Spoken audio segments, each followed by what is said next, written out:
Good morning, distinguished ladies and gentlemen.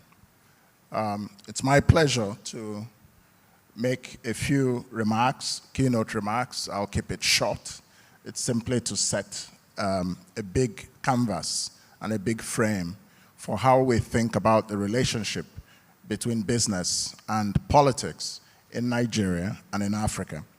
When we talk about business and politics, we need to set the canvas as a backdrop, because this conference is not just about Nigeria, as I understand it, it's also about Africa.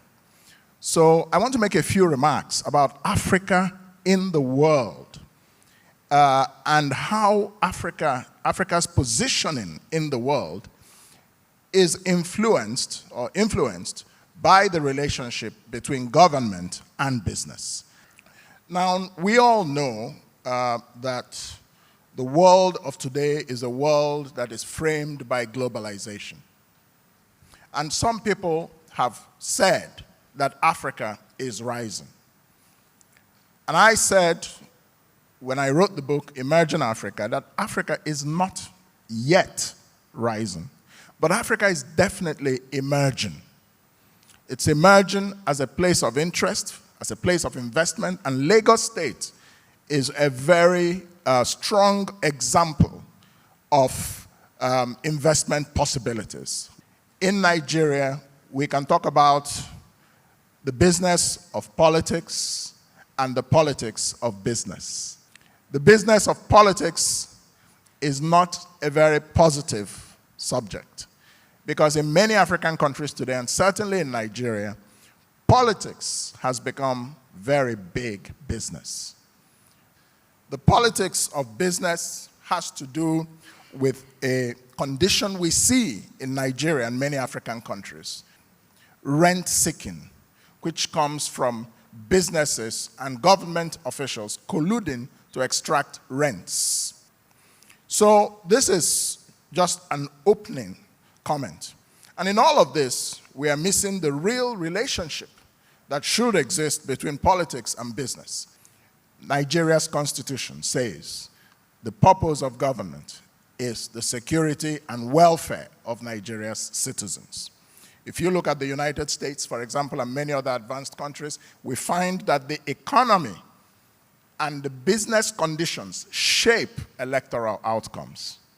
But that's not yet so much the case in Nigeria. We have other factors, ethnicity, religion, that are dominant factors. But the purpose, how we should assess governments, is whether or not they are creating prosperity, full stop. Are you securing the land? Are you securing the people? Are you creating the conditions for economic prosperity and for businesses to start and to grow and employ people and create jobs? That's what politics should be about. When we talk about economic philosophy, there is a fundamental question of economic philosophy that is not being addressed. Every society that created the wealth of nations was based on some philosophy or the other. Every man and his uncle, every woman and her aunt in Africa today is, I think we can say, a capitalist of some sort or the other. But do we understand what capitalism itself means? Do we understand that capitalism is an economic philosophy and that it requires three conditions to create wealth across the board? Those conditions are, number one, property rights. Capitalism is a philosophy of freedom. By the way, I am a capitalist. No apologies, but I'm not a capitalist of the dog-eat-dog variety. The Land Use Act in Nigeria, for example, vests the right to land in the government. This is a major obstacle to wealth creation in this country. There were reasons for the Land Use Act, but that era has passed. The second requirement of capitalism is innovation. The wealth of the Western world and Asia is based on innovation. Most of the world was poor until about 300-400 years ago, when people began to invent a lot of things. And as inventions came up and property rights. Inventors had rights to their invention, and then you had patent laws develop. And so many of these inventions improved the quality of life. So innovation is an essential requirement for the capitalist creation of wealth. The third thing that capitalism requires is capital. So we need to think about these things when we think about the relationship between politics and business, because politics is what elects governments, and it is governments that create the environment in which business operates. In the matter of philosophy as well, which oftentimes we like to avoid, but I say it is very essential. In Nigeria, we have a problem that there is no consistency of economic policy. Some governments come, they're statist, but they don't have the bureaucratic competence to run a statist type of economy. The elections are coming. What's the implication of these elections for the business environment in Nigeria? The 2023 elections bring to mind the importance of electing an economically competent government. And we should not confuse the pursuit of economic growth for economic development. As I often say, the two are not quite the same. They are related, and you need growth for development, but to focus only on growth, but you're not looking at issues of human development, social infrastructure, education, healthcare, investments, potable water, investments in those areas remain essential. So we need to elect an economically competent government because it is the political leadership that determines the wealth or poverty of Nigerians and many African countries. When we were in the central bank was independent, and we did a lot.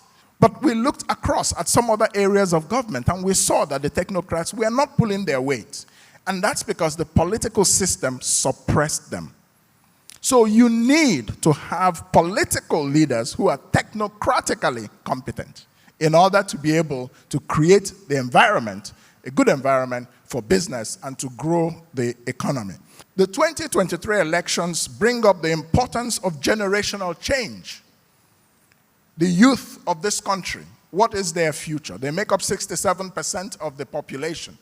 So some of us argue that there has to be a generational change in the leadership of this country. And we need to have a leadership that is closer to younger people and understands young people and can relate to them and has a passion for their future. There are very important implications for population and productivity. It has implications for gender equity and gender equality. The elections have implications for infrastructure. The elections have implications for business regulation. They have implications for taxation. They have implications for political stability or instability. These are some of the implications of the 2023 elections for us. These are a few remarks that I wanted to give as we think about the role of business and politics. It's very decisive, and I'd like to welcome and thank everyone here who has listened to my short presentation. Thank you.